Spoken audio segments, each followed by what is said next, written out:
Hey, everybody, welcome to episode 9 of the Small Truck Campers podcast. I'm your host, Spencer Hayes, and we have some really exciting stuff to cover on this episode. And towards the second half, we have an awesome guest that I'm super excited to bring on the show, and I know you're going to love that conversation. But without any further ado, grab your favorite campfire beverage and let's hit the road. All right, welcome, episode 9. Man, cheers to that. Cheers to that. I'm in my camp. I'm in the Six Pack recording studio and community development center, and I'm super stoked to be sitting down here tonight recording this episode after work, after a lot of driving up to through the Bay Area, through the whole Bay Area pretty much all day today. I spent a lot of time on the road, and when I'm on the road I'm thinking and just came up with some ideas for how I want this episode to sound and what I want to cover, and I'm excited to share it with you. So first off, if you're watching this podcast on YouTube, you might be able to see that I am wearing a new hat, a new Small Truck Campers hat. We just got these in a few days ago. They have yet to hit the website, but I'm super thrilled with how they turned out. We got two colorways coming your way. This is more of like a burgundy khaki kind of Carhartt color, and then we kind of have more of a slate gray color with the Equipped to Rip Small Truck Campers patch embroidered perfectly in the center. Very thrilled with how these came out, and they'll be hitting the website soon, and I hope you guys can snag one. I got about 30 or so in inventory, and would love to get them out to you guys. So stay tuned. I'll make an announcement on the Instagram when those are ready to hit the store. I just got to take some photos and set it all up, etc., etc. And if you're watching on the old YouTube right now, you'll notice we still have the Small Truck Campers hoodies available. Most sizes I think are in stock. And unfortunately, we're out of our legacy hats. Hopefully, do another run of these bad boys pretty soon. They're pretty sweet, nice and lightweight. And as always, the koozies. I ordered thousands of these things, so they'll never be out of stock. And I don't know. I wouldn't say they make a great stocking stuffer, but they make a cool little accessory. So hopefully, you guys can snag one for the holidays if you want one, or just snag one for whatever holiday. It doesn't matter.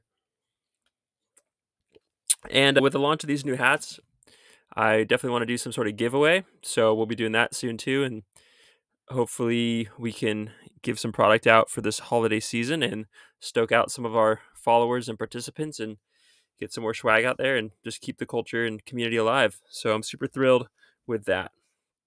And I'm also super thrilled because I'm drinking this awesome beer right now.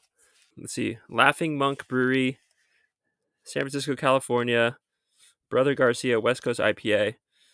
And it's pretty tasty. And what's even cooler about this beer and the other beers I have in my Dometic fridge right next to me, it's from San Francisco, California. I actually was selling some truck parts not on the website because they're not really for campers. They're for more OBS style Ford trucks.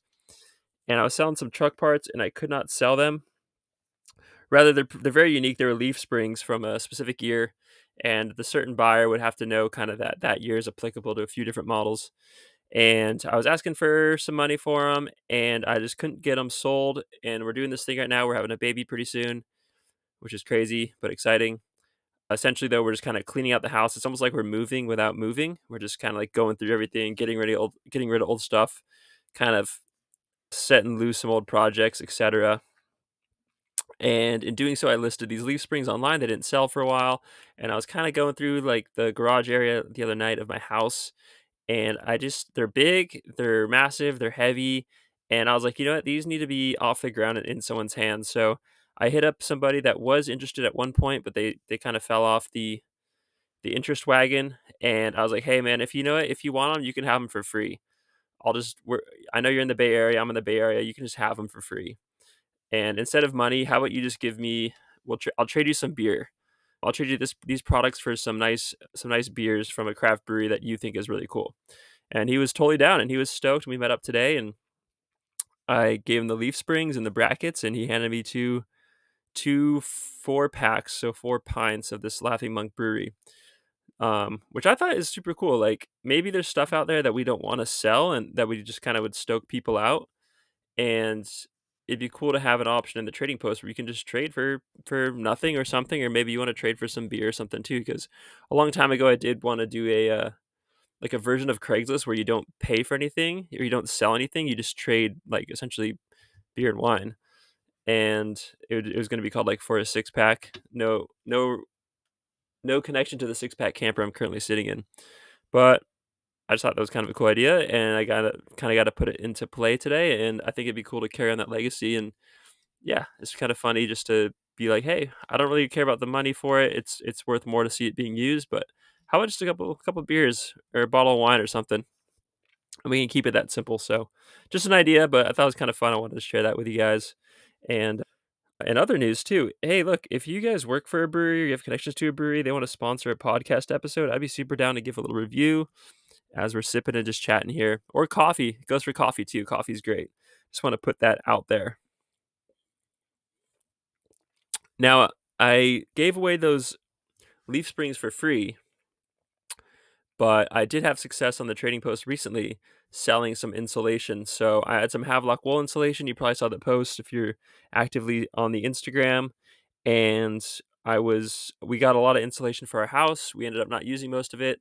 And I was like, this is like perfect for a camper build out, and this insulation's expensive. It's like $1.50 a box. And I had about 3 boxes, so I threw them up on the Trading Post, and within a day or two, I got a message through the website, and ended up meeting up with that seller the other day. And that was just a really cool success story. Cool guy who's building out a van, a Quigley 4x4 van that he found on online for an amazing score. And I was stoked to see the wool going to a good home. And as I look around my quote unquote garage, I see some other things I could like to sell. And that's just a reminder too. If you guys got stuff out there you want to sell on the Trading Post that's, related to our niche, I would be happy to blast out your listings on there and try to get that stuff sold. It's a great way to kind of upcycle and just recycle, I guess, all this stuff that we have that's specific to campers instead of just throwing it away, and then hooks up the buyer. They're probably getting a killer deal on it, and then you might meet somebody cool. So that's a win-win right there. And I'm happy to have that service and have that offering available on the website. So yeah, check it out. And if you guys got some stuff for sale, I'd be super stoked to see it pop up on there and blast it out on your behalf, and hopefully get some money in your pocket and hook up somebody that is looking for that specific thing, or something like that for their camper. So that would be really cool. So a lot of cool stuff to chat about. Our guest is going to be on the show here in a little bit, and it is Drew, the founder and CEO of Bison Overland out of, I think, Tulsa, Oklahoma. I have it written down here somewhere. And there's just so many new manufacturing companies that have either sprang up or been around for the past, I don't know, within 5 or 6 years. And I'm on the I'm in it a lot. I feel like just with the people I follow and the websites I subscribe to, etc. And I'm still like, I just can't believe how many companies have just come out, especially during COVID, but even just right before COVID, that are making these cool campers. So, like I've said before, part of this podcast is to try and give the listeners here a better idea about some of these companies out there and what differentiates them.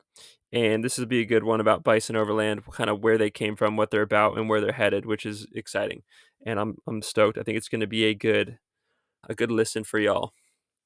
But until then, I just want to give you guys my 2 cents. It's a little bit chilly here. Daylight savings is setting in, and I'm curious, how do y'all stay warm in your camper? What are some tips and tricks that you use to keep cozy?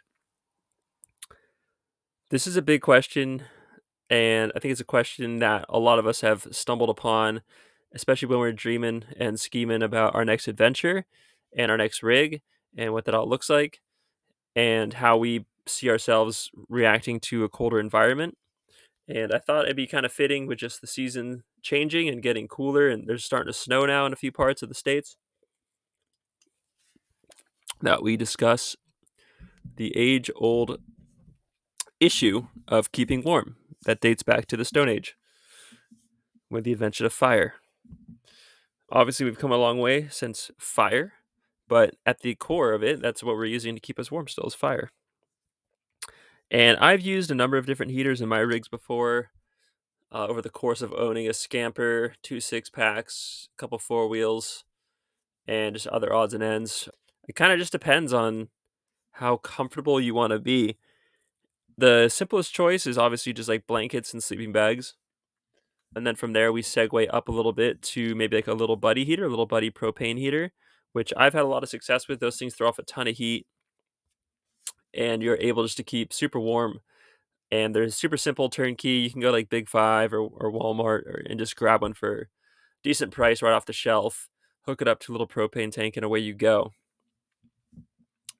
Propane, those little buddy heaters can segue off into, like more like the installed propane heaters that we have as in like in the 6-pack camper. The Suburban heater is pretty standard. It's got a little blower, and I believe this is the same style they're putting in 4-wheel campers. And I've heard mixed reviews. I've actually never had a camper where one works, and this one's no exception, so I can't speak for how efficient or how warm they are, but it's my guess that they're pretty dang warm. I've heard they're loud. I heard they do suck a lot of power, and I heard that the propane is essentially like a wet heat, so it more or less uh, actively participates in condensation buildup inside the rig, which is something we all try to avoid because that could lead to mold and water damage, etc. And also, you don't want to wake up with like a wet camper, like a damp, wet camper. So people have been shying away from the propane scene, but I will say I've heard a lot of good things about the Olympic Wave 3 or Olympia Wave 3. Let me see if I can pull it up on my phone here real quick. What are you called? Olympic Wave 3 heater. Camco Olympian Wave 3 catalytic heater. So I've heard really good things about these, and these work differently. It's not just like a propane flame where the air passes by and heats up like you have in a normal propane heater. These more or less like radiate heat, and the way the element heats up, it's extremely efficient. So these things just sip the propane, and they're very safe because there's no open flame. They just get really warm. And another benefit to these things is they work really good at all altitudes. So where oxygen maybe isn't as prevalent as down at sea level at normal atmosphere.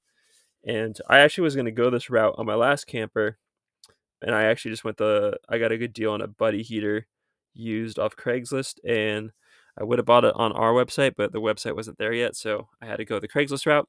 Anyways, I bought one buddy heater, hooked it up to the 5-gallon propane tank. That worked pretty good, and it's kind of similar. It's catalytic heat element, which is the little buddy heater does that, and the buddy heater does that as well as the Olympian from Camco, the Wave 3.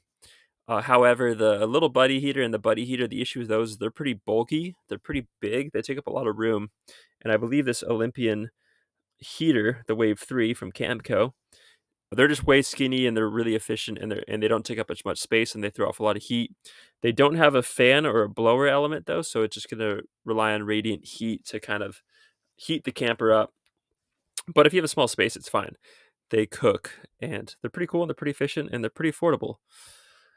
So that's like kind of like a third option. And then that brings us to kind of the fourth option, which is, in my opinion, the best, with an asterisk. So the diesel heaters.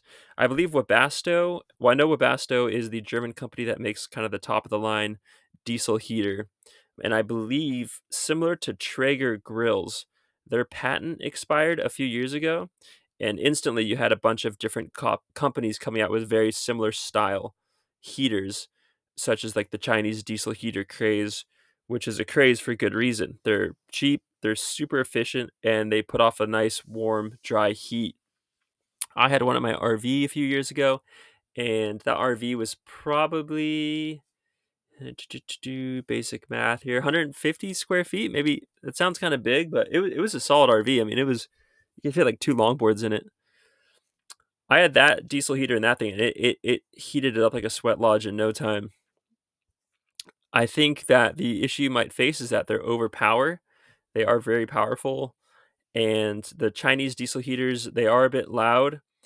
You have to hook up an auxiliary fuel tank for diesel. Unless you have a diesel truck, you can tap into it, but I don't want to like drill into my gas tank. I didn't really know how to do that with my diesel, so I just had the little auxiliary tank, and I kind of like use some wing nuts and stuff so I could like take it out and fill it up at the gas station, put it back in, etc.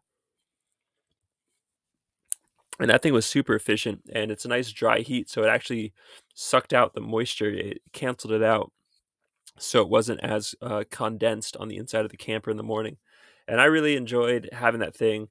Obviously, with the Chinese interface, it worked well. It was in English, but it was still kind of broken.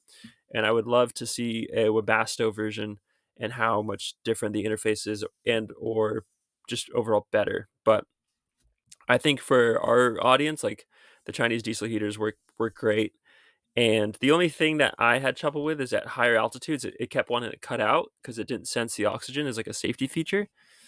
And with the basic handbook that was provided from the company, I couldn't figure out how to like adjust it for the lower oxygen level that we had up north, up in the mountains.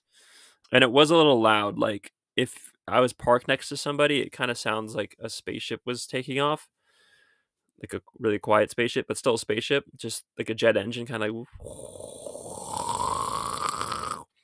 And on the inside, you can hear the fuel pump kind of like tick, tick, tick, tick as it's pumping fuel into it. So it wasn't the quietest thing. It would be hard to run it all night because of its noise. And the altitude thing was tricky. So I don't know. I think for my needs, if I would need to do something again, the buddy heater is kind of where it's at because it requires no plumbing. It's transportable, so I could like take it inside my house or use it like in my workshop or something. And it's just so turnkey. And if you could rig it up, if you want more of a permanent solution, you can easily rig it up to a propane tank on your camper, or like make a tea off your stove or something. And I like modularity. I like being able to use something in the camper, take it out, and use it elsewhere in my house. Or like, if I want to go surf in my car, I can like bring like the water heater or like the little buddy heater, like the Dometic fridge, and kind of set up shop at the parking lot at the surf spot. Likewise, if we're going like up to the mountains or something, we could bring those things. So I like more modularity, more multi-use, and I also have a small house and a 2 to 3 car kind of parking space. So I have to be conscious of like how I'm using my space and what is to occupying space. And it's even better if something has more purposes than just one. So I like the buddy heater for my thing. Like I said, I don't have a permanent build out, or a permanent. I have a permanent camper.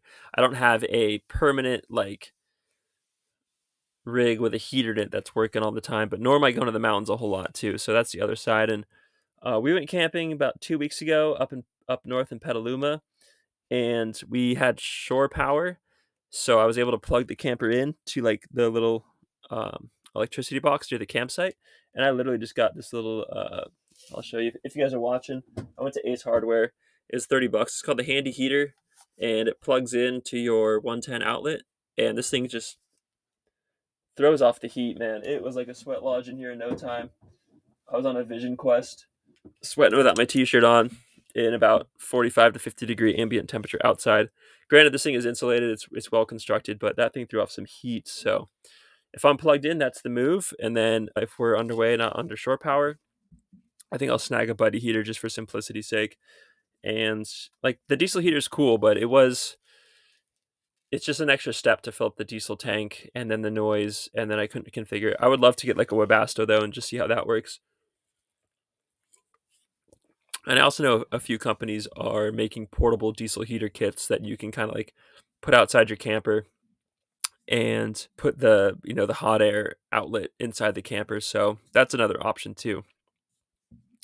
And I think if we're talking about heat and condensation and coldness, the other things you got to worry about are insulation. So definitely having an insulated camper is going to make a huge difference, obviously. And then, I do get a lot of questions. Like, I'm getting, the question would be, hey, I'm getting like a canvas camper. How well do you think it would hold up to the heat, or to the cold rather?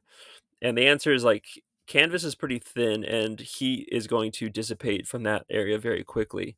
Unless you have something like a thermal pack, which you can either buy or make. I don't believe the straight up just canvas heater or just canvas wall is very insulating, and you would probably result in significant heat loss or running the heater all night. So there's a few workarounds like the thermal pack I've seen people do.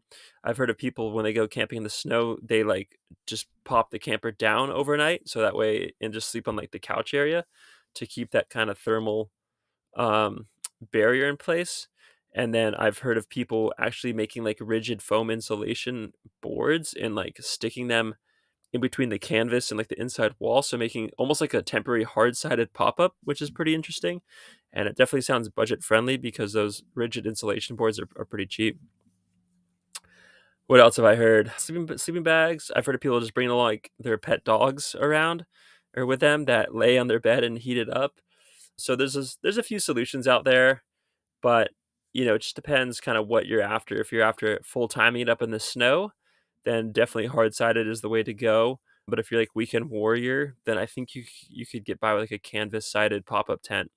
And then the last thing I want to talk about is just thermal bridging, or essentially heat loss, or the way heat is transferred, or heat or cold is transferred through from the outside to the inside. So this will depend on the skin of your camper, if it's aluminum or steel, or like Phylon fiberglass or fiberglass, all to have different properties of how they retain heat. And I think, I didn't really realize this for a little bit, but if you have a camper and it's insulated, but you have like a bolt that goes from the inside of the camper to the outside of the camper, that bolt, it's essentially a little bridge for heat, or like a tunnel for heat or cold to enter or exit the camper. It's essentially a hole filled with metal, which is very conductive. So it really depends like how your camper is finished in terms of heat properties and what it can retain. But if you have a lot of these like through hole fittings, or the camper is made of metal or aluminum or something that conducts heat or cold really well, that's going to translate to a lot of heat or cold on the inside of the camper, especially if you have like bolts going through it. So, like roof rack bolts from the roof rack to the inside, tie down bolts from the truck bed to the inside, or any other like through hole. I call it hole. That's what we call them in the boat world, through hole fitting. Essentially, a fitting that goes through the side of the camper is going to bridge thermally. It's going to bridge thermal energy, and you know the colder it gets, the more condensation can be appeared, because as things cool down, water condenses on them. That's condensation. And that's why you'll wake up sometimes after a night of camping and it's like moist on the inside, even though it didn't rain. Like we're exhaling a lot of moisture in our breath. So just by breathing, we're like adding moisture to the air. And then obviously if you're in a moist environment as it is, like near the beach, near the mountains, etc., as that camper cools, that moisture is going to pool up, which is why it's important to pick a heat source like a propane heater versus a diesel heater, because a diesel heater is going to take away some of that moisture that's in the air better than, say, like a propane heater. I also heard of people using like a plumber's candle, which I'm not too familiar with, to take care of the moisture. I don't know if I want to burn a candle all night unattended, but it's an option, I guess. And there's a few other things that I've heard people do, like wiping down the inside with a towel in the morning to kind of control the condensation. But that's kind of the main enemy, is condensation, which is a result of thermal bridging, which can be combated by the type of heater. Now, a lot of this segues into our guest and what materials they're using for their camper for building out their campers, and also just for general knowledge, because winter is upon us and we got to stay warm, but we also want to stay dry and not leave our campers in a worse condition come spring because of moisture and condensation buildup, which is starting to accumulate as we speak. So take those things into consideration. And if you guys got any tips or tricks to help combat moisture and condensation, and what you use for heat, I would love to hear it. Please shoot me a DM with your result or your findings, your field testing, and we can share them on the next podcast episode with what you guys think. But this gets the conversation going, and I hope it answers some questions, or at least guides some people in the direction they're seeking. That makes sense. This is good. I don't know if you guys like IPAs, but I enjoy them. West Coast IPA is going to be clear, not hazy, so that's good. And yeah, I know a lot of you guys work at breweries. or, have good beer recommendations. We should start like a coffee and beer club of some sort. I don't know. That'd be cool. Let me know what you think. I'm open to conversation. So if you guys shoot me a DM, I will get back to you, and I'm down to hear kind of your thoughts on just stuff in the camper world. It's hard to think about it all on my own, so any help would be greatly appreciated. All right, we covered new product. We covered the giveaway that's coming out soon. We covered the trading post and how if you guys got stuff for sale, please list it. I would love that. We didn't cover rig alerts, but that's okay. They're up and active on the website. If you're selling your rig or looking to buy a rig, check the website. We have a paid listing feature now where it's easy to input your information, your rig, and pay a small fee, and I will blast it out and get thousands of people's eyes on it. So if you have a camper that's unique or just a camper that would fit the audience, I'd love to help sell it and keep it in the community. I think that's the big thing. It's all about the community, fostering the community, sharing ideas, and inspiring others. And that's something that I'm passionate about. So if we can just keep it on the community level, that'd be super cool. All right, so why are we talking about heaters? Why are we talking about construction materials of campers? Well, it's because my dear guest, and let me get his name for y'all real quick. My dear guest, Drew Phillips from Tulsa, Oklahoma, started tinkering in his backyard. COVID hit, and he partnered up with his buddy, and they decided to start a camper company called Bison Overland. Now, Bison Overland originally was making pop-up campers, kind of based on a four-wheel camper model, but with much improvement. And they have since graduated through different variations to now offering fiberglass composite. Sorry, not fiberglass. They've now graduated to composite style campers. They're based in Tulsa, Oklahoma. And I've always kind of been curious about this company because they started, like I said, right around COVID area, right when the Instagram was kind of getting going, and I was starting to kind of notice what was going on out there in terms of new companies. And originally, they were building some sweet flatbed pop-ups using CNC, using some cool technologies, and it just really caught my attention. Over the years, I was a little confused about their camper direction. They had a few products they launched. They had a few different camper styles they made. And I really wanted to have this conversation just to kind of set the record straight, but also give me more background into what Bison Overland is all about, what they see market wise, what they're trying to fill, and where they're going in the future. So, without any further ado, please welcome my guest, Drew Phillips, the founder, creator, curator, and full time employee of Bison Overland. So, for today's Camper Spotlight, we have Drew Phillips, the owner and CEO of Bison Overland, with us from Tulsa, Oklahoma. So, Drew, thanks for joining us today on the Small Truck Campers podcast, and welcome to the episode, man. I'm stoked to have you. Yeah, thank you. It's an honor we get to connect finally, like we were just saying, with time zones, time changes, schedules. We're both working probably 90 hours a week. It's good to make this time out, and I think there's a lot of new movers in the space, and I'm just curious and excited to hear kind of what sets Bison Overland apart and kind of hear your story. Yeah, well, I think most people kind of know how we got started, but the big thing was I wanted a flatbed camper, and I couldn't afford any of the options out there. And at the time, I had bought a new four-wheel camper slide-in shell model, so I really liked the shell aspect for the budget and the ability to kind of do my own thing. And I used that for a while, and I was like, I'd really like to get into a flatbed. So we've got a couple kids, so I was like, the side entry is a little better setup and a little more user friendly for moving around and stuff. Kids can sleep in the back, right? Don't have to climb over them and everything. So I actually sold the one that I bought new, and I bought an old '01 Granby slide-in four-wheel camper, tore it all the way down to convert it into a flatbed. And that was right about when COVID started, and a buddy of mine was over. We were chatting, and he was curious. He didn't really know about them. Being in Oklahoma, these kind of campers aren't as common as, other places in the country. So he was curious about them. I was like, yeah, there's just really not I'm building this because there's really not anyone doing that. And we just kind of started talking, and his office just closed. So we were like, well, let's just build one and, see what happens. And that's kind of how we started.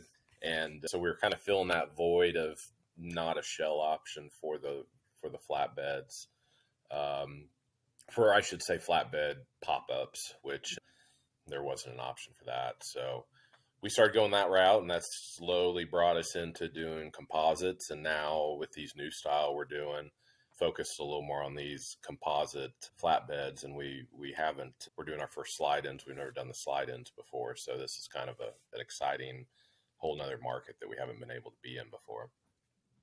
Yeah, absolutely. That's really cool. So you got the Granby, you were tearing it down, and then during that build is when you got the inspiration to kind of go your own way. Is that kind of when that started? Yeah, yeah. Some people think that was kind of like the first one we built. That the plan was to either convert those or kind of go from there. But yeah, when I started that, it was just a personal build. Didn't have any plan, and it was almost finished, and we just started building the very first one from scratch. So, you know, going off of a lot of kind of what was out there, and then kind of upgraded things as we felt needed to be upgraded. Okay, that's awesome. So let's just backtrack a little bit. Kind of where'd you grow up? Did you grow up camping, or how'd you kind of get into camping? Obviously, you Yeah. knew eventually about like four-wheel campers and pop-up campers and that whole kind of lifestyle. So if we could just take me and the listeners back to kind of where it all started and where this bug got planted, and then now we figured out why or how Bison Overland started, we'll jump into that a little bit more. But yeah, I'm curious to hear kind of more background about kind of how it all came to be. Yeah. So I grew up camping, but it was more with my grandparents. My parents weren't really into camping. In We Oklahoma? In Oklahoma, yeah. So my grandparents during the spring and fall, there's a spot in southern Oklahoma that's really, I say mountainous, but it's Oklahoma mountainous. It's very hilly, a lot of pine trees and stuff. They would go for months at a time and camp, and then I'd be able to go for like a long weekend, fall break or something like that. So that's where just the camping aspect came from it. And so I was always interested in camping. We've always had a camper, but I've also always had a connection to Colorado because my other grandparents when I was really young, they moved to Pagosa Springs, Colorado. So once a year during the summer, we'd go visit, and I just kind of, just became obsessed with Colorado and the mountains and getting up in the mountains and everything. But the overland aspect of it kind of progressed from, I was always into Jeeps. And so I wanted to kind of, merge the two, off-road and camping. And that's kind of when it started coming about, was at least when I was realizing that it was gaining steam, was probably, I don't know, 2006, 2007, when I started seeing like the overland stuff come around, kind of probably early on, at least for around here. And I had a few camper, what did I have? I had a couple truck campers, special, and then I saw this one camper online. It was an old, I think it was an 86 Toyota with a 4x4 that had a Chinook camper put on it. And, it was just like one of those things I just saw, and it kind of, just, I was like, I don't really know what this is, but I like it. And that's what really got me into more of the overland type stuff. And that truck I met that guy, became buddies, and we're still good buddies. He's got a bunch of truck campers and Toyota He owns, the Atlas rig, that Sun Raider. Yeah. His name's Sam. He owns that, so he kind of got Oh me into yeah. stuff. The Captain Black. Yep. Yeah. So, and I Yeah. just saw him when I was in Colorado. We hung out, and Nice. Yeah, he's so been kind of a mentor to some aspects for me when I have questions, especially when I was starting out. I usually hit him up and ask questions about, what do you think about this rig, or yeah, how do you do X, Y, and Z? And I'm astounded at how meticulous and dialed everything he touches turns to. From at least my perspective, yeah, it's almost like Midas, where whatever he touches, it just turns to gold through. yeah. He seems like he knows how to do so many things. It's awesome. Yeah, and he's got good taste in vehicles and everything. So he'd be a good guy for doing this podcast. As much, Yeah. because right now he's got two 4-wheel drive campers and a bunch of Oh other yeah. stuff. But so yeah, so that you can see why that kind of got me into it, and we'd play off each other. We'd send pictures, stuff we liked, and he helped me with that very first, that Granby I was converting. He was actually staying here in Oklahoma when I got that, so he helped me a little bit. So he's been around, known about Bison the whole time. Nice. But yeah, so it's just kind of slowly progressed from that and gotten to where we are now. Awesome. What's your background? Did you go to school for like engineering, or you just kind of like learning as you go? I mean, I feel Yeah. like when I hop on your website or your Instagram, there's some pretty high tech composite materials and some pretty high tech techniques going on with CNC. And I'm just kind of curious, if you had any experiences that led you up that you've learned from to incorporate or to pave the way for this business. Yeah, so I've always been, so it kind of goes, the way I learn and do all this stuff kind of goes hand in hand with the DIY aspect that we've kind of built the brand on. And so I've always had to figure things out myself. Like when I got a Jeep, I want a cage, I want to get rock sliders, I want to get all that stuff, but I didn't really know how to do it. So I just kind of taught myself, and I've done some schooling for welding and stuff like that a little bit, but a lot of it was just over time learning. And if I didn't know how to do it, I'd find somebody that knew how to, and I would either work with them and learn it. One of my first fab jobs was in a off-road Jeep fabrication shop that did a lot of CNC. They did a lot of like DIY beadlock kits and diff covers, and so I learned a lot of the CNC stuff from that. A lot of fabrication from there. Honed in my welding skills doing that. Worked at a couple hot rod shops after that. So um, I've always been kind of a self learner, figure it out, and then if I don't know how to do it, find someone that does and either work with them. So that's a lot of how a lot of the aspects of more of the technology stuff we've done with the campers is I realize I can't do it, so I'm going to find someone that either can produce it or shows how to do it. The pop-ups that we do, the canvases we found, went through a couple places and then ended up finding a really good guy that made those for us, and they weren't cheap, but they were good quality. So it's taken time to kind of figure out. And, in the beginning, I always want to be able to do everything myself, but I've Yeah. learned that if I can't do it, it makes sense to find somebody that can do it. So when we started Bison, we had conversations with a couple different shops. I had become friends with Chris Jansen that owns one of the owners of Juniper Overland in Colorado, and he was who I bought the four-wheel camper from out of Rocky Mountain Four Wheel Campers, and had conversations with him just to get kind of advice what he would recommend. And he's been a great friend and been really helpful through all this. So yeah, really just kind of finding people that can fill in the voids where I can't. New, like with the new composite panels, it's a different supplier than the first ones were, and the first one was great, but they had they were more in the marine world, so they didn't have, it was a little different. So these new panels, the company that it comes from, they have a little better understanding of what they're used for, and it allows for the campers to be built. Turn a light on, it's got dark outside. Yeah. They understand this aspect a little better, so Sure. it's easier working with them, and the materials are better, and so that's something I've been real excited about is this new design and the new products, Yeah. the way the panels are built. Yeah. Well, I want to talk about that in a second because all this is kind of setting the stage for, Bison Overland and, your whole company. And I want to ask, like, what would be your mission statement, or like, what is the company's like kind of statement?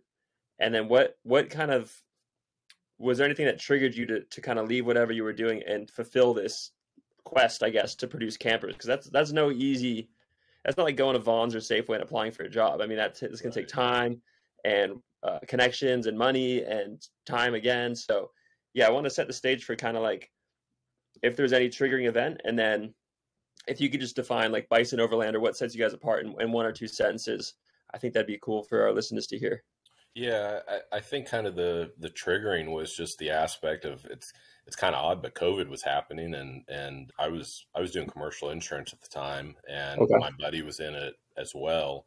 So the fact that that had pretty much shut down, and I was already building a camper, might have been a little bit of foolishness, thinking, oh, we're gonna build campers, Yeah. but that's kind of what it got started. Slash, there wasn't the option for a slide-in shell, Yep. um, And so that's really kind of, I would say that's kind of the mission statement is uh, having a affordable camper that, someone can, they can, they can get into it and either use it as a shell and then figure out what they want, or they can just, they know what they want and they can build it out. So it gives options. I've always, like I said, when I learned welding and stuff, I didn't really know what I was doing, and I started, and it sucked at the beginning. The welds are bad, but I like the idea of just being able to start with a low budget and build it up. And Cherry pick as you go. yeah, and Yeah. it's as before, I would say before earlier this year, we had kind of started trending to build more turnkey campers, and they were getting more and more expensive, and that's good, but it's not really, it didn't excite me as much as like the DIY option. So yeah, and it's worked out really well getting to this point where my buddy Cody that I started it with, he had a really good job offer back in commercial insurance, and he was just doing a lot of the bookkeeping side of Bison. Wasn't happy and wasn't working, and so the direction we went's been great for everyone, and it's allowed me to kind of get back to what I was wanting to do. And then working with the new panels and everything, it's just worked out really well where we can really get back to doing the more DIY aspect. And it also has been able to bring the cost down, and should, the plan is, the expectation that we can build them a lot quicker too, so we can turn them out more and keep it that DIY aspect. Because a lot of, you mentioned a minute ago, and you might come back around to this, but a lot of the new players in the overland camper market, they're just going higher end and higher end, more expensive. Yeah. And there's very few that have been staying at the DIY aspect. So 100%. I think there needs to be, a couple options for that DIY aspect. And it's something that I enjoy a lot more than just going out and trying to build the most fancy thing. So yeah. Yeah. And previous to this conversation on the first part of this podcast, I was talking about the need for like legacy builders like Lance, Palomino, Northern Light, Bigfoot, etc. The need is there for a shell model, and the only people that are really doing it are Four Wheel and Capri, and for the big players. Mm-hmm. And I believe that like the need is there because we don't, like you said, we want to be able to kind of cherry pick our campers, or kind of like build them up as we go, sourcing these components that fit our needs. We don't need to hop into a camper that has cabinetry, and maybe some of us do, but we want to do the wiring that caters to what we need. I don't need a sink, maybe, or an indoor shower. Maybe I just need like a rinse kit or a portable stovetop, or like a Dometic fridge, like a Yeah. 12-volt fridge instead of a camper fridge that's an option for a Lance or something. Mm-hmm. So I definitely think the need is there, and it's really cool you're catering to it. I don't really know if any other companies are specifically trying to cater to that need. Like you said, they're all trying to go high end, whereas you're trying to keep it more like, what's the most functional thing? It's an empty camper that you could use as like a storage unit, a camper on the weekends. Maybe your tradesmen need to load up with materials during the weekday. And I think that's definitely where the market's going. And it's really cool to see you as like an early adopter or even a trendsetter in that category. Yeah, there's a few doing, very similar, but yeah, the more things that come on the market, they're not doing that, which, it's fine with me, because it's, Yeah. lets me do it. But yeah, it makes the camper, you don't need to put an interior in it. You can, if you're a tradesman, or like we get a lot of people that like to mountain bike, you could load Yeah, up the back of that thing with 3 or 4 mountain bikes and just toss them in there, toss all your gear in, and you could even leave them in there at night and still sleep in there. totally. You might have to climb over stuff and everything, but you're still getting your expensive bikes, a safe spot. And Yep. so, yeah, it's just nice. When I did a little kind of quick trip up to Colorado a couple weeks ago, and I didn't have anything in the shell. I just threw a mattress in there. I didn't even have a heater. I brought my little stove, just threw the stuff in there, and it was great. On the way there, I nothing, no fancy overland camping. I stayed at a truck stop, and it was very comfortable. And once we got up in the mountains, it was comfortable. And so, yeah, they're just real versatile. But we're going to have, here in a couple weeks, I'll have the interior option that's very simple for them, that a customer could just buy that aspect of it without the systems. Mhm. And then it's a whole other subject we're working on a shop out in Colorado that could do a full build out, either using our interior kit or they could build a completely custom.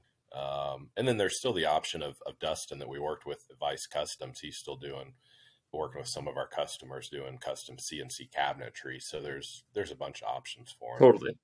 Yeah, Yeah. lots of options. So I want to talk about traditional build techniques for campers. So what most companies are using, or what kind of the industry standard is, because it's a lot of it's unknown. Yeah. And then I want to talk about what you use, why you use it, and what makes it superior in your opinion. Yeah. Yeah. So, I'd say probably the standard traditional is mostly wood, and I think most people know, if it's kept good care, it can be good, and it can have Mhm. flex, which is good in these kind of campers. But, over time, there's a lot of issues with those. And then we started doing aluminum. So me owning, and even before that four-wheel camper I bought new, I had a couple of them. So I was pretty familiar Okay. with those kind of campers. And I still like four-wheel campers. It's a great camper. It's kind of, there's pros and cons to everything, but they figured out how to build a really lightweight camper out of aluminum, and so you can't really go wrong with aluminum. The only thing is they're just kind of hard to insulate, and more so the pop-ups. People ask how well they're insulated, and I was like, they're always going to be limited to how well the canvas is insulated, and we Yep. had a pretty good insulated canvas, but there I still wasn't there were still improvements that could be done. And we get a lot of people that ask if we're going to keep doing the pop-ups, and honestly, I'm not sure if these new hard sides take off like I think they will. I'll probably just be focusing on that. Yeah. So, and a lot of that is because of the way they're constructed, the materials. It's just superior to all of it. We never had any sort of issues with welds cracking or anything like that, but there's just with an aluminum camper or even a wood frame one, there's just all the joints, there's so many more pieces that could fail on it or give you problems. And that's one of the things that attracted me to get into composites at the very beginning. So with the new style, and I'm going to do either a video or something soon on our page that actually talks about the materials, because that's one of the things I'm not great at, remembering all the acronyms, all Yeah. the specifics and materials. But Sure. the material we're using now, so there's a bunch of different foam that people use. There's closed cell foam. There's even foam in composite panels that aren't necessarily waterproof. So if you get a leak, they could pull in water and hold Sure. moisture. The way they're laminated, there's a lot of different ways of gluing. So you got the foam core, and then you've got the two FRP fiberglass skins. And the way they're laminated can be done numerous amounts of ways. Some of them can delaminate pretty easily, and that's one of the things I like about these new ones. It's a closed cell foam, and when you were talking about the materials, I was thinking in my head, crap, I'm not going to remember what that foam is called, but it's actually nice because it's a recycled material they use, believe it or not. EPS maybe? Huh? Is it EPS? I'll have to, maybe I can look it up, and I'll send you a Yeah. slide, and I'll move my lips and you can put it in. But Yeah. Sounds similar to what some surfboards are made of. Closed yeah, cell. it's so they recycle like Coke bottles, what it comes from. It's like PET, I think maybe. Okay. Um, Who knows? We can put it down below in the notes. yeah. Yeah. And I need to do a post on it soon, but it's great because it's structural. It holds. We looked at using some other foam that there's foam that's used out there that doesn't necessarily glue doesn't adhere to, whereas this foam is glue gets on it and it Yeah. adds, because normal with the other kinds you're just going to be adhering to the FRP on the exterior, I see. whereas this it bites everything. Okay. So that's it's hard to beat because it's still lightweight. It's waterproof, it's structural, and then with us using there's a lot of, I don't know if I'd say misconceptions, but there's marketing out there that tries to say that aluminum extrusions is not as good as like a fiberglass pultrusion because the expansion contraction rate is different than the panel. I see. Um, which could be true if you're using a like one piece aluminum extrusion and you've got the panel that goes into it. Yep. You could get expansion contraction with hot and cold, but we use a two piece, so you're not getting, the pieces are not connected. So if there's nothing, the interior and exterior extrusion is separate. So if Yeah. anything's expanding, contracting, the extrusions are moving with it, if that makes Yep. sense. I hear what you're saying. Yeah, so and then you get zero thermal transfer, thermal bridging. That's a lot that's a big question we get asked. So Yeah, and for our listeners that don't know, I mean, if you have like a older aluminum, or if you have any camper that's got an aluminum outside or a metal outside or steel or whatever, at night the cold will cool the steel or the aluminum on the outside, and then anytime you have metal like screws or any I want to say through hole or through wall fittings that are made of metal, that coldness from the outside of the camper will conduct on that metal piece that goes through the camper and essentially bridge the cold into the camper. So when we have aluminum construction or metal construction or even construction that has, metal sheeting on the outside like most campers do, it's a real easy way to transmit the cold from the outside to the inside, or vice versa. If it's really hot out, it'll thermal bridge. And that's an important note if someone's looking for a camper, especially if they're living in more of an extreme climate like the snow or really hot, and they want to keep that climate control. So it's an interesting point that your campers don't have that effect or aren't affected by thermal bridging like an aluminum camper would be. Right. Yeah. Yeah. And yeah, there's just a lot of aspects to the two-piece extrusion being aluminum too. I wouldn't be a fan of using anything but aluminum because we can, there's still aspects of being able to mount things to it. It's a good spot where we can mount L-track, on the back wall if you're wanting to put some gear off the back or something. One of the disadvantages to composite, and there's really no way around it, is you can't necessarily just like mount like some L-track and hang something off of it. Mm-hmm. It would probably be no problem for some like recovery boards or something like that. But Some light. yeah, but I like to, if you're going to do something, you might as well make sure it's going to, be rigid and hold up and not fall off, when you're going down the highway or something. So those extrusion points are a great spot to mount, L-track or, items like that. So it's just a good versatile way of building them. Gives a lot of strength and nothing else too. You run into a branch, that aluminum holds up a lot better than anything else is going to hold up. Yeah, totally. It'll flex too a little bit. Yeah. So I'm really happy with using this new material. Yeah. So you guys been around for, 3 or 4 years now? I want to say 2019, 2020 is when I first got word that you guys are starting up. I think around mid-March of next year will be 4 years. Okay. Mid-March, April. Yeah. Yep. How's business been? Have you guys, been selling many campers or working with lots of people? I know you built that one for the Down to Mob guy, which he has a huge following. I'm sure that helped as well, get the brand out there. But I'm just kind of curious how the operations have been and how you guys have found success in the past almost 4 years now. Yeah, and early on, I didn't realize how complicated and how labor intensive they'd be. And we kept the first one we built quick, but I kept wanting to improve little aspects. And I've learned over time, that can really hurt you. You're trying to improve it, but that just takes more and more time. And so we got in the beginning for a while, we started getting behind a little bit, and it'd take longer to build the campers. And then we were still fighting the issues of material delays with COVID, and which we didn't really know any better since we started in COVID, but we quickly learned, supplier could tell us we're going to have something by one point, and then it could be, a month later or something. Yeah. So we were always fighting delays, not being able to turn out as many campers as we wanted.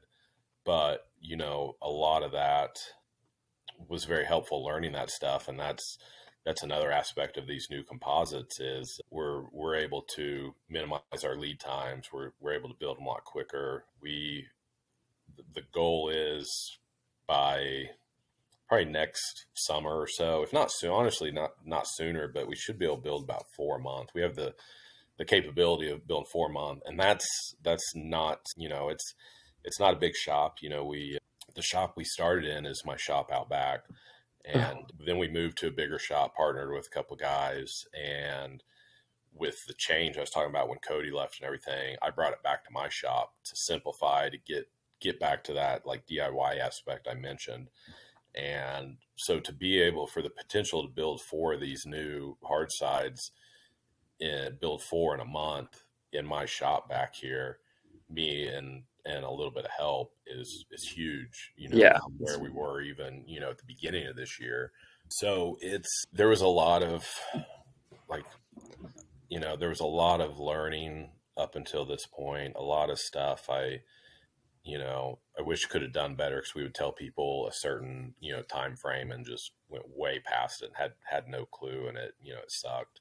Yeah. Um, but it wasn't intentional. So we've really learned a lot from that aspect and realized, by myself bringing it back to this more DIY and focusing on these composites, the plan is that it's going to improve a lot of the issues I wasn't happy with and make the product better.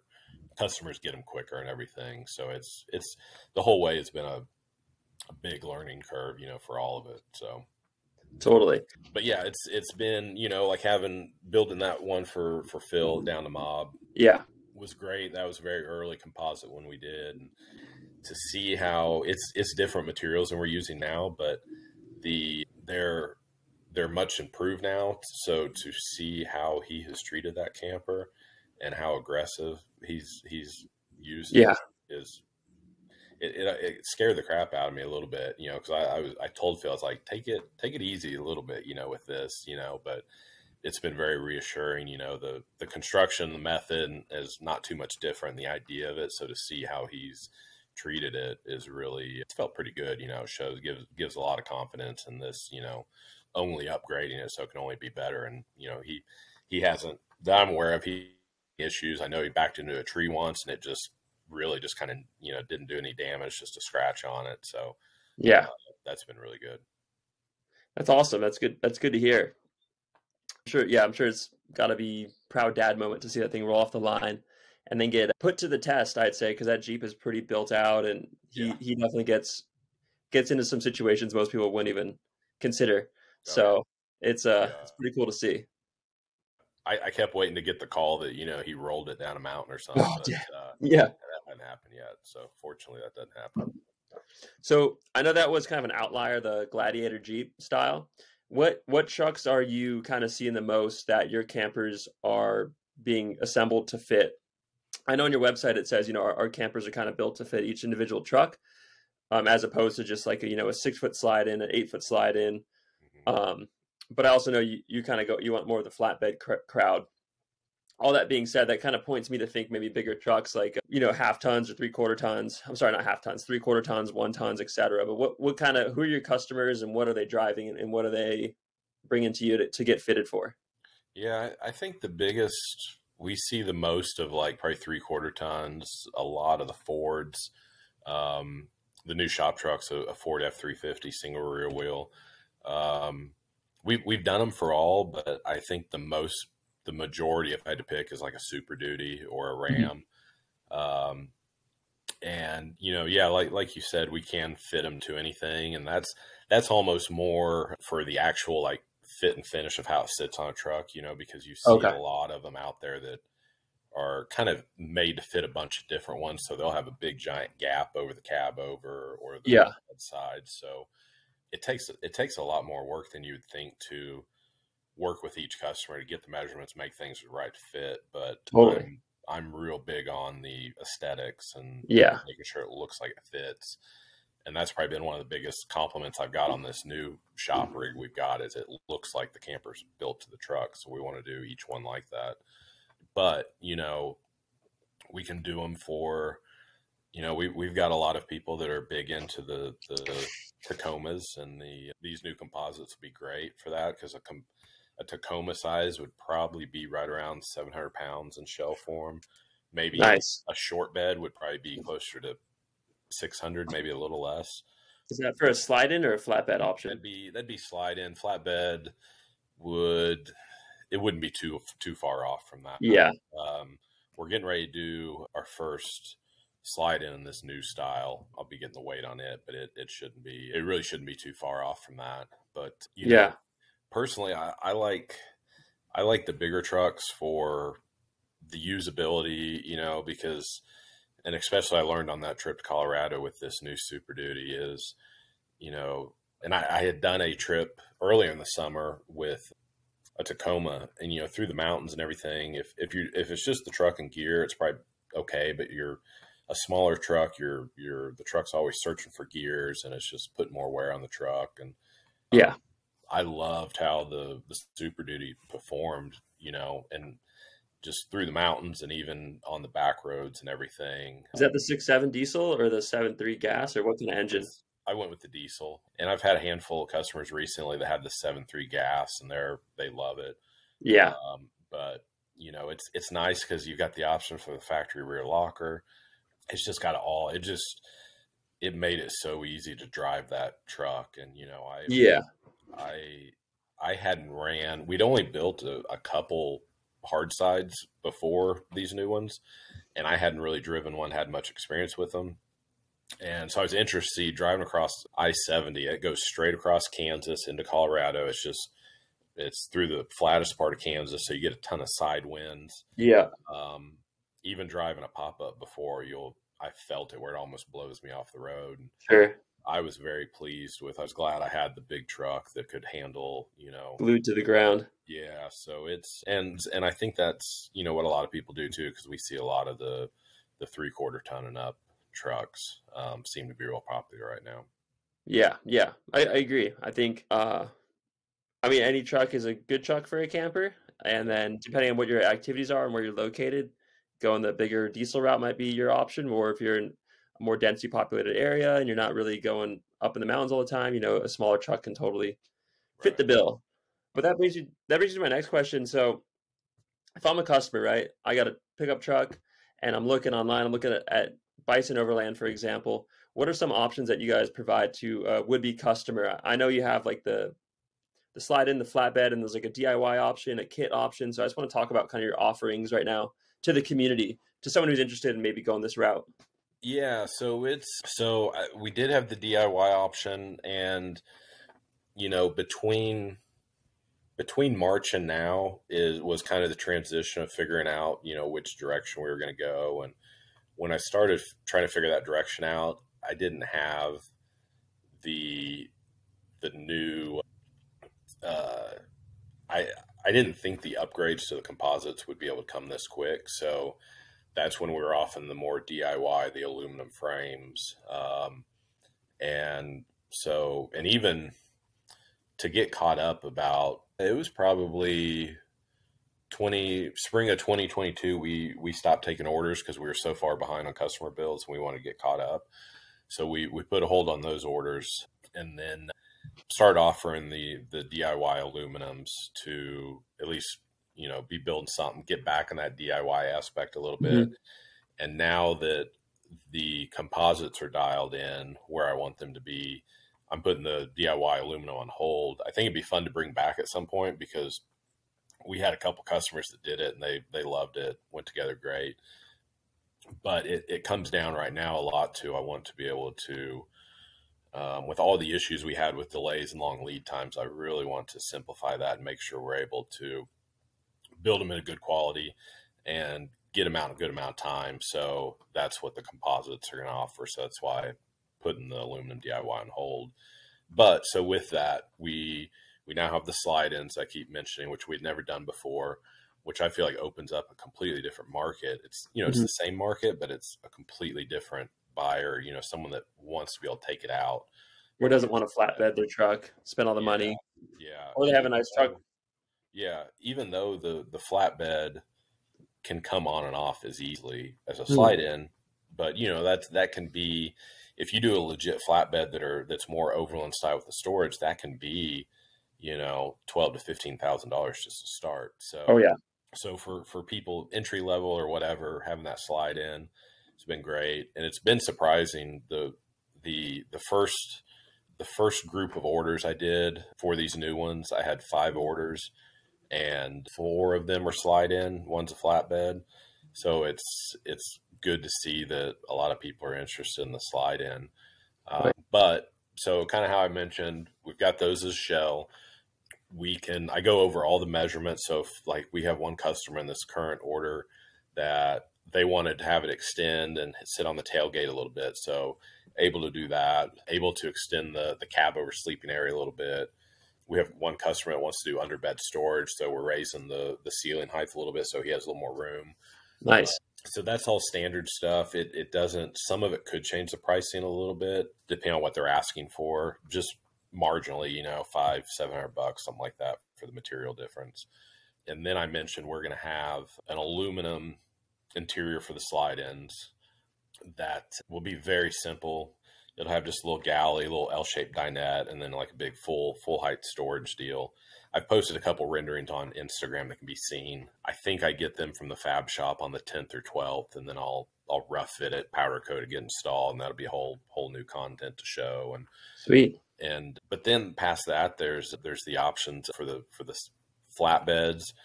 We have Dustin at Advice Customs has designed a handful of different interior layout options that we've already used that a customer could go to him and buy, and he could either bring to me and we flat pack it in the camper and the customer assembles it, or he could, the customer could use the camper for a while, order an interior from him, he ships it to them and they assemble it.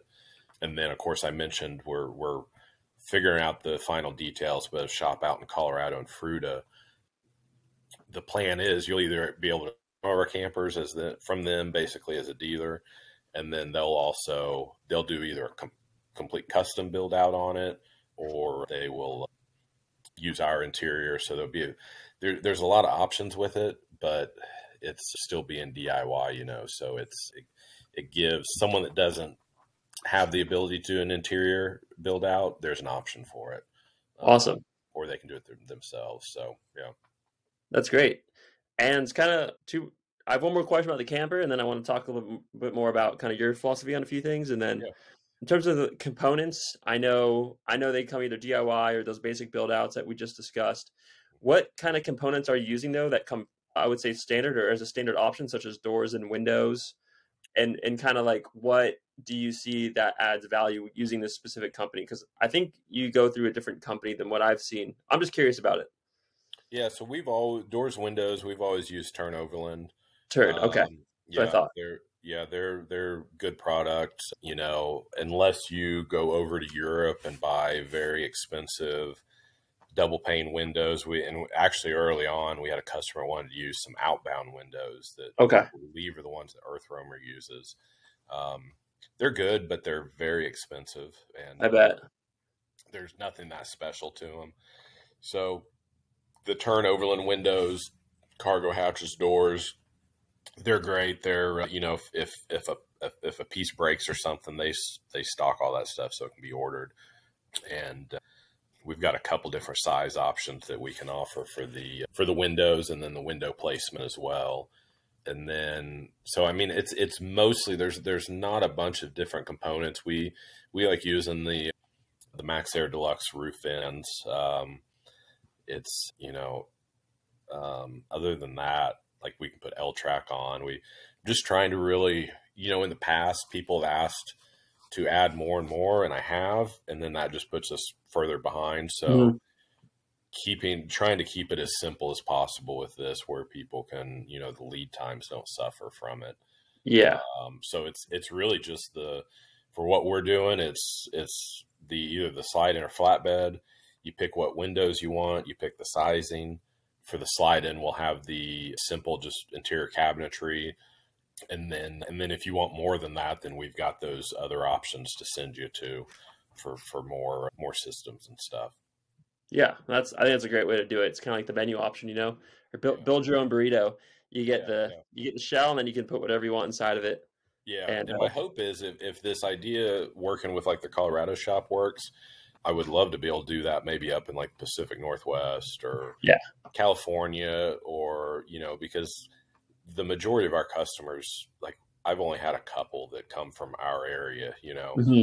most of them are coming from Colorado and out west. So to be able to, and we've had a lot of people, they don't have a problem driving to us to get them, which is cool. But if we can offer it closer to them, I think that opens up a lot more. And then those shops as well, they don't only sell the camper, but they can do the actual work and labor. And if there's any sort of, say the heater, breaks down or something, they can go back to that shop that's a lot closer to them and they can do the warranty work on it as Yeah, opposed to being, thousands of miles away from us. So, 100%. yeah, hoping to open up more options where there could be I don't want to go crazy with it, but I'd like at least maybe one or two other places where the campers could be built out. So you're talking more of like a dealer network or more of like a satellite location? It'd be more dealer. It'd be Okay. more, we would either the customer would order the camper from us and we ship it out to them, or the option of we send the kits out to them, they build it, and then Mhm. build out the interior. So any of the build out of the systems or interior past the shell would solely be their deal. I wouldn't have, like, I want them to make their money on it. So I just want to Yeah. focus on shells. So that gives that company the ability to, you know, bring in additional income, and it's all them, and it doesn't have, it's not, part of Bison's products. I think that's a great idea. And if you're listening and this is something you want to be doing maybe in a few years, keep Bison Overland in mind if you want to start your own little camper outfitter shop Yeah. in the Pacific Northwest or California area. Yeah. And I've talked to a few people that'd be good. And it's just, it's hard. I like the idea of working with an existing shop, but then again, Yeah. they're busy. There's reason I'm talking to them is they're successful and doing well. So it's tricky finding someone that has the experience to do it, Hmm. that, cause there's a lot of trust put into that, like I don't Yeah. want It's your to name. help them out. Yeah. So, but I am very much this kind of model of it doesn't, if they're building things and they have that ability, there's not too much of, I educate them on the camper and how we would do that. And, so if I found someone who's wanting to do it, it doesn't take too much Hmm. to start offering there. We can mention to customers, hey, if you're in this area, you don't have to drive to us. You could just buy the shell from them. And then if you're interested in systems, talk to me Yeah. about it. So, Man, that's a cool option. I'm excited to keep our eyes peeled and hopefully yeah, get some good news on that front when the time's right. yeah, for sure. What trends do you see right now in the camper community, specifically like, our community, either small truck campers or not the boomer camper generation, but like what trends are you seeing right now with say our generation and younger? It's, I don't know. It's even since we've started Bison, there's been a lot of change, with a lot of more like the toppers. And, Hmm. I think if I had to pick something, it'd probably be just simplicity. Yeah. You don't need everything. If you have everything, you want everything in the rig, it's great, the creature comforts. But I like seeing the rigs that are just, it's like we were talking about earlier, you can use them for a bunch of different, you know, you know, use it for work or use it for pleasure, use it for camping. So I think you see a lot of that in like the Go Fast style campers and the Yeah. like the 4-wheel camper offering the Project M and stuff. I think having versatility is appealing to a lot of people, and you're kind of limited with that, with more traditional, Lance and stuff like that that are built to a specific traditional way of a camper being built. Yeah, I think people, they have their daily driver, which is, their truck in a lot of instances. And when you're lugging around a, 1,500 pound or 1,000 pound camper, it really just limits the practicality of that. And I think a lot of, our community is a one car style, unit where they just have one vehicle and maybe they don't want to be weighed down with just a heavy camper 24/7, or maybe they live in an apartment so they can't take the camper off. Right. And I definitely see like the fuse was like the Go Fast campers, right? Like that was kind of the fuse that Yeah. lit off the whole overland camper thing, Yeah. at least in recent times, the past 3 or 4 years.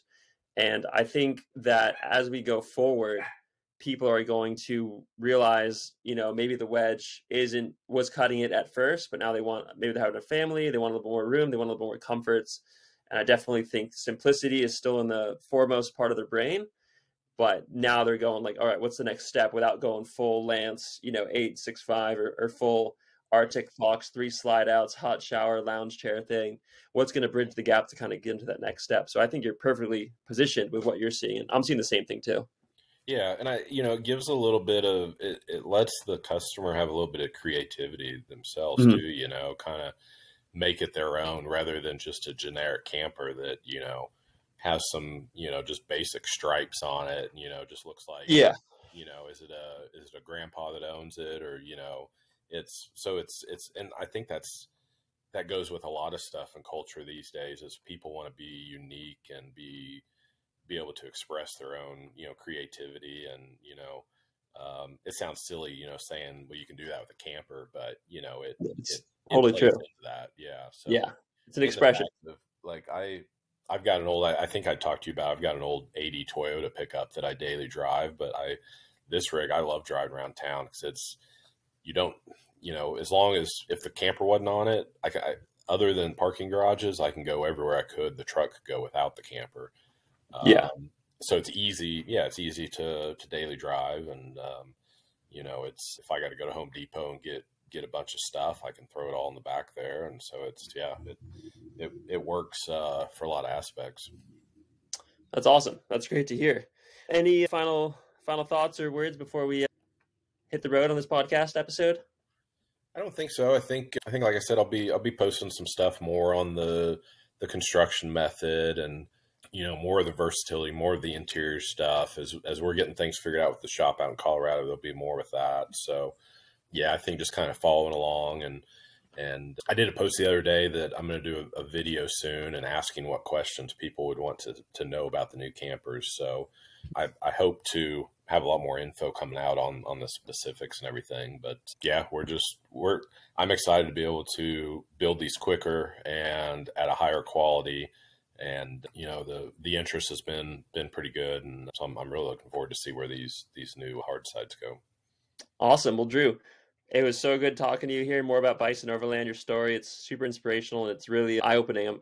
I'm super pumped we could have this conversation, Yeah, and I'm even more pumped to share it with our audience that I'm sure they've always been wondering about what you got going on, and I'm yeah, sure they're going to be more tuned in now to what is happening at the shop. So, thanks for making time. I'm totally honored to have you on the show, and we're looking forward to following along on your Instagram and your website and word of mouth and smoke yeah, signals, however else you want to get the message out. But we'll be yeah, watching for sure. yeah. I appreciate it. Yeah, my pleasure. Well, thanks so much. And hopefully we'll catch up and follow up with you soon. Sounds good.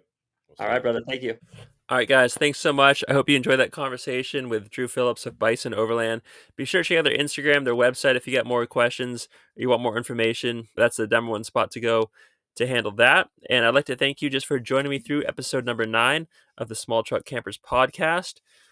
Thanks for enjoying a tasty beverage, be it coffee, beer, or water, whatever you choose. I hope you're able to enjoy that during this podcast. And I'm looking forward to seeing you all next week. And I'm looking forward to seeing you all on the next episode. And a quick little plug out there. We are actively looking for some sort of small sponsorships for this podcast. If you got a cool product out there you want us to highlight, if you work for a brewery, you want us to sample some beer, if you work for a coffee roastery, you want to give us some coffee, we'd love to do a little review and a little shout out and support your company, blast you guys out, give you give you some more exposure, and just keep it all in the community. So thanks for joining again. Be sure to check out our Instagram for that giveaway coming up soon. Check out these new hats when they're hit online here pretty soon. I'll let you know when. And if you got used gear for sale, be sure to list it. It means a lot to me. Thanks so much, everybody. Hope you're having a good week, and I'll talk to you soon. Take it easy.